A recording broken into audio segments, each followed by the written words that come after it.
গল্পের শুরুতেই আমরা একজন লোককে রাস্তা পার হতে দেখি। হঠাৎই সে একটা বাসের ধাক্কা খেতে খেতে বেঁচে যায়। বাস চালক রেগে গিয়ে তো তাকে অনেক বকাঝকা করে। এরই মধ্যে দেখা যায় যে অন্য এক জায়গায় একজন লোক ড্রাগ নিচ্ছে আর ডিলারকে জিজ্ঞাসা করছে যে ওর কাছে আরো জোরালো কিছু আছে কিনা। এরপর যে লোকটা একটু আগে বাসে চাপা পড়তে যাচ্ছিল সেইবার ওই বাসে উঠে পড়ে, কিন্তু চালককে দেখে আবারও নেমে যায়। তারপর আর একটা বাস পাল্টিয়ে চলে যায়। এখন এক কাপল এই বাসে ওঠে, আর যে লোকটা তাকে ড্রাগের টাকা না দিয়ে পালাচ্ছিল সেও একই বাসে উঠে পড়ে। বাসে আরো কিছু যাত্রী ওঠে। সেই কাপলরা আবার কিছুক্ষণের মধ্যে তখন ঝগড়া করে বাস থেকে নেমে যায়। এরপর অবশেষে বাসটা চলতে শুরু করে। এদিকে আর একটা জায়গায় একটা গাড়িতে অ্যাক্সিডেন্ট হয়। দুইজন লোক মাটিতে পড়ে আছে, তাদের শরীর পুরো রক্তে ভেজা। দেখা যায় যে এরা সেই একই কাপল যারা একটু আগে বাসে উঠে আবার নেমে গিয়েছিল। বাসটা যখন রাস্তা দিয়ে যাচ্ছে তখন যাত্রীরা এই ভয়ানক দুর্ঘটনা চোখের সামনেই দেখে, তবে তারা এটাকে তেমন একটা পাত্তা না দিয়ে সামনেই চলতে থাকে। ড্রাইভার তখন তার ভাইদের কল করে কথা বলতে থাকে, কিন্তু কিছুক্ষণ পর থেকে কেউ আর রেসপন্স করে না। ঠিক ওই সময় আবার এক টাইমে তার বয়ফ্রেন্ডকে টেক্সট করছিল, হঠাৎ তার রিপ্লাই বন্ধ হয়ে যায়। রিপ্লাই না পেয়ে তো একটা ভয়েস মেসেজ পাঠিয়ে এসে বলে যে কেন কোনো রিপ্লাই দিচ্ছে না। আর এরপর দেখা যায় যে 3 জন ছাত্র বাস থেকে নেমে যায়, কারণ তারা তাদের গন্তব্যে পৌঁছে গিয়েছে। কিন্তু আবার দেখা যায় ওদের মধ্যে একজন ভীষণ অসুস্থ হয়ে পড়ে। তার বন্ধুরা তাকে ধরে হোস্টেলে নিয়ে যায়। বাসে যারা এখন আছে তারা সবাই তাদের বন্ধু পরিবারকে ফোন করতে থাকে, কিন্তু কেউ আর ফোন ধরে না। এরপর বাস তাদের গন্তব্যে পৌঁছে গেলে ড্রাইভার সবাইকে নামতে বলে, কিন্তু নর্মালি এই জায়গাটায় এই সময় অনেক ভিড় থাকে। তখন ওয়াং ম্যানফা নামের এক ব্যক্তি লক্ষ্য করে যে রাস্তাটা পুরো ফাঁকা, শুধুমাত্র তাদের বাস ছাড়া আর কিছুই নেই। সবাই তখন বাসের রেডিও চালিয়ে চ্যানেল ধরার চেষ্টা করে, কিন্তু কোনো চ্যানেল কাজ করছে না। শান নামের এক ব্যক্তি জানায় যে সে পুলিশকে আগেই ফোন করেছে, কিন্তু কোনো কাজ হয়নি, তারাও কোনো রিপ্লাই করছে না। সে বলে যে সবাই উধাও হয়ে গিয়েছে, শুধুমাত্র এই বাসটাই বাকি আছে। এরপর ওয়াং এর মনে পড়ে যায় যে একটা ট্রাক তাদের পাশেই চলছিল। হঠাৎ চোখের পলক ফেলার পর সেটাও গায়েব হয়ে যায়, আর তখন তারা লায়ন রক টানেল পার হচ্ছিল। চালক তখন বুঝতে পারে যে তার ভাইও ঠিক টানেলের কাছাকাছি সময় কথা বলা বন্ধ করে দিয়েছে। ওয়াং তখন বলে যে হয়তো আমাদের বাসের অ্যাক্সিডেন্ট হয়ে গিয়েছে আর আমাদের আত্মাগুলি এখন ঘুরছে। তখন এক নারী সবাইকে মনে করিয়ে দেয় যে সেই কাপল যারা বাসে উঠেছিল আর ঝগড়া করে নেমে গিয়েছিল তারা তো দুর্ঘটনায় মারা গেছে। সে ভাবে যে এটা কোনো কাকতালীয় কোনো কিছু নয়, এটা তাদের নিয়তি। বাসে ওঠার পরে তাদের ভাগ্য লেখা হয়ে গিয়েছিল। কিছু যাত্রী তখন বাস থেকে নামতে চায়, কিন্তু ওয়াং সবাইকে বোঝায় যে বাইরে বের হওয়া এখন নিরাপদ নয়। সবাই এই ব্যাপারে তখন তর্ক করতে থাকে। ড্রাইভার তো এইসব কোলাহলে অনেক বিরক্ত হয়ে যায় আর বলে যে থাকতে চায় থাক, যে থাকতে চায় না সে নেমে যাক, কিন্তু কোনো টুশব্দ যেন না হয়। ওয়াং তখন বলে যে সবাই নিজের নাম আর ফোন নাম্বার এক্সচেঞ্জ করে নাও। ফাই নামের ড্রাগ এডিক্টের ছেলেটা তার নম্বর দিয়ে বাস থেকে নেমে যায়। বাইরে এসে বাস থেকে নামা অন্যদের জিজ্ঞাসা করে যে আমি তো সিউন নামের জায়গায় নামতে চেয়েছিলাম, এখন আমি ওখানে কিভাবে যাব? সবাই তখন বলে যে হেঁটে যেতে হবে, কারণ এখন আর কোনো গাড়ি নেই। ইউকি, সান আর চি তখন একসঙ্গে হাঁটতে হাঁটতে ভাবছে তাদের সঙ্গে ঠিক কি হতে পারে। শান তখন ভাবে যে ওরাই হয়তো এখন পুরো হংকং এ একমাত্র বেঁচে থাকা মানুষ।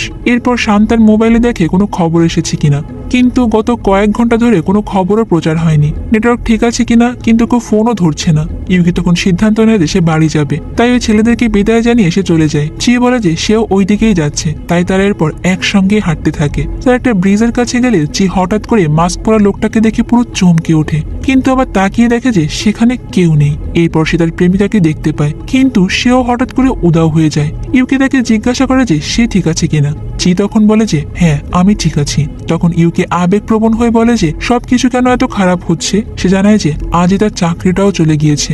এরপর সে আরো বলে যে তাকে তার বয়ফ্রেন্ডকে খুঁজে বের করতেই হবে। এটা বলে সেও ওখান থেকে চলে যায়। এবার চিও সিদ্ধান্ত নেয় যে সে তার প্রেমিকাকে খুঁজবে। এইদিকে দেখা যায় যে অসুস্থ ছেলেটার অবস্থা আরো খারাপ হয়ে যায়। তার বন্ধুরা ফিরে এসে দেখতে পায় যে ছেলেটা পুরোপুরি পুড়ে গিয়েছে, আর ভয়ে দৌড়ে বাইরে বেরিয়ে আসে। চি এবার একটা সাইকেল নিয়ে তার প্রেমিকের কাছে যাওয়ার জন্য বেরিয়ে পড়ে। সে 3 জন দৌড়ে হাইওয়েতে এসে চিকে দেখে সাহায্য চায়, কিন্তু তারা লক্ষ্য করে যে তাদের মুখ লাল হয়ে যাচ্ছে। তাদের একজন সামনে এসে চিকে ধরতে চায়, কিন্তু চি ভয়ে এক পাশ কাটিয়ে চলে যায়। তারপর তারা একে একে ব্লাস্ট হয়ে উড়ে যায়। আর এদিকে চি অবশেষে তার প্রেমিকার বাড়িতে গিয়ে পৌঁছায়, কিন্তু বাড়ির ভেতরে একেবারে নিস্তব্ধ। মন খারাপ করে নিজের প্রেমিকার সঙ্গে শেষ ফোন কলটার কথা মনে করতে থাকে। হঠাৎ করে তখন আবার তার ফোনটা বেজে ওঠে। এদিকে বাসে যারা ছিল তারা সবাইও একটা ফোন কল পায়, কিন্তু ফোন ধরার পর তারা শুধু একটা অদ্ভুত শব্দ শুনতে পায়। পাশের যাত্রীরা সবাই অদ্ভুত ঘটনার কথা তাদের সেই গ্রুপে শেয়ার করছে, যেটা তারা সবার নাম্বার দিয়ে আগেই বানিয়েছিল। পরের দিন ইউকি সকাল থেকে ঘুম থেকে উঠে দেখতে পায় যে সে তার নিজের বাড়িতেই আছে। সে তার মা বাবাকে ডাকে, কিন্তু কেউ সাড়া দেয় না। একটু পর সে বাইরে বেরিয়ে চিট দেখা পায়। এরপর সবার দেখা হয় একটা ক্যাফেতে। এদিকে ফাই আর কোনো উপায় না পেয়ে এখন সে হেঁটে যাচ্ছে সিউনের দিকে। ক্যাফেতে গিয়ে চি বলে যে সে একটা গ্যাস মাস্ক পরা লোককে দেখেছিল। এখন শানও ক্যাফেতে ঢুকে। সে বলে যে তার কাছে কিছু আছে দেখানোর জন্য। সে ল্যাপটপ চালু করে আর সেই শব্দটাও চালু হয়, যা সবাই আগে ফোনে শুনেছিল। তখন চি ইউকে জিজ্ঞাসা করে যে সে কি মাস্ক পরা লোকটাকে দেখেছিল, কিন্তু ইউকি এমন কিছু মনে করতে পারছে না। সে চির সঙ্গে হাঁটছিল কিনা তার সেটাও মনে নেই। তারপর শান বলে যে আমরা যে শব্দটা ফোনে শুনেছি, এই শব্দটা হতে পারে মিরাস কোড। সে ওই কোডটা ডিকোড করে 4টা অক্ষর খুঁজে বের করে, আর সেটা হচ্ছে হেল্প। ঠিক তখনই আবার সবার ফোন একসঙ্গে বেজে ওঠে। সবাই আবার সে অদ্ভুত শব্দ শুনতে পায়। সেটাও আবার আর একটা মিরাস কোড হতে পারে। শান এবার ফোনের অপর প্রান্তের লোকটাকে জিজ্ঞাসা করে যে তুমি কে। তখন আর একটা মেসেজ আসে, আই অ্যাম ট্রাপড। এরপর আসে যে here I am sitting in a train can have of the world. আর তারপরেই আর একটা মেসেজ আসে, আর তাতে লেখা ছিল যে planet earth is blue and there is nothing I can do. তাদের মধ্যে তখন আং নামের একজন এই লাইনটা পড়ে বুঝতে পারে। সে সবাইকে বলে যে নাসা কয়েকদিন আগে অ্যাপোলো 11 লঞ্চ করেছিল 3 জন মহাকাশচারীকে নিয়ে। আর ওই একই সময় একজন রকস্টার ডেভিড বোয়ি একটা গান রিলিজ করেছিল। গানটা ছিল মেজর টম নামের একজন অ্যাস্ট্রোনটকে নিয়ে, যে তার স্পেসশিপটার কন্ট্রোল হারিয়ে ফেলে এবং নাসার সঙ্গে আর যোগাযোগ করতে পারে না। এখন আং ভাবে যে এই মেসেজগুলো তাহলে কোনো মহাকাশে আটকে থাকা অ্যাস্ট্রোনটই পাঠাচ্ছে, কিন্তু তার কথা সেখানে কেউ বিশ্বাস করে না। এরপর সে কিচেনের দিকে চলে যায়। কোনো উপায় না পেয়ে সবাই সেখানে বসে থাকে। সময় কাটানোর জন্য সবাই গল্প করতে থাকে, তারা কিভাবে বাসে উঠেছিল সেই গল্প। শান্তার গল্প বলা শুরু করতে কিচেনে যাওয়া সেই লোকটার গায়ে আগুন লেগে যায়, আর সে তো দৌড়ে বাইরে বের হয়ে আসে আর রাস্তায় পড়ে তখন মারাও যায়। কিন্তু তখনও তার গায়ে আগুন জল করছিল। বাইরে যেতেই চিয়া বা সে মাস্ক পরা লোকটাকে দেখতে পায়। এইবার সে লোকটাকে ধরার চেষ্টা করে। সে তার সাইকেল নিয়ে তার পিছু নেয়। অন্যরাও চিককে সাহায্য করতে ছুটে আসে। শেষ পর্যন্ত তারা লোকটাকে ধরে ফেলে। চিয়া আর ওয়াং তার মাস্ক খুলে ফেলে আর প্রশ্ন করে যে তুমি আমাদের মেরে ফেলতে চাও কেন। তখন লোকটা জাপানিজ ভাষায় কথা বলে আর তারা তার কথাগুলোকে অনুবাদ করার চেষ্টা করে। সে চিকে বলে যে তুমি আমাকে চিনতে পারোনি, আমরা তো বন্ধু। কিন্তু চির তো কিছুই মনে নেই। হঠাৎ করে লোকটা দৌড়ে পালিয়ে যায়। যাওয়ার আগে সে জাপানিজ ভাষায় আবারও কিছু বলে যায়, আর সেটা অনুবাদ করলে দাঁড়ায় যে আমি তোমাদের সবাইকেই বাঁচাবো। তখন পাশেই একটা মেয়ের মৃতদেহ পাওয়া যায়, আর মেয়েটা তাদের বাসেরই ছিল। দেখে মনে হয় যে কেউ তাকে রেপ করে মেরে ফেলেছে। তারা যে কি করবে কিছুই বুঝে উঠতে পারছে না, তাই তারা আবারও সে ক্যাফেতে চলে যায়। এদিকে যে বাড়ি ফিরে একটা পুরনো ছবি হাতে নেয় আর দেখে যে মাস্ক পরা লোকটা সত্যি তার স্কুলের ক্লাসমেট ছিল। তখন তার প্রেমিকা তাকে ফোন করে বলে যে সে তার জন্য খুব চিন্তায় আছে। সে জানায় যে চির মাও তার জন্য অপেক্ষা করতে করতে মারা গেছে, আর 6 বছর ধরে চির কোনো খোঁজ নেই। চি কিছু জানতে চাওয়ার আগে আবার তখন কলটা কেটে যায়, আর সে তো তার মাকে মনে করে কান্নায় ভেঙে পড়ে। এদিকে ক্যাফেতে আবার এক লোকের শরীর গলতে শুরু করে, একদম সে ছাত্রদের মতো। সে পড়ে যায় পানি ভর্তি একটা কাঁচের বাক্সে, আর তার স্ত্রীটা দেখে কান্নায় ভেঙে পড়ে। আর এই জন্য সে সবাইকে ওখানে দোষারোপ করে। সবাই নিজেদের মধ্যে আলোচনা করে যে এইসব কি হচ্ছে। চি এসে জানায় যে তার প্রেমিকার ফোনে সে জানতে পেরেছে যে তারা 6 বছর ধরে নিখোঁজ। সে বলে যে তার প্রেমিকা মেজর টম আর টাইপো মাউন্টেনের বিস্ফোরণের ব্যাপারে কথা বলছিল।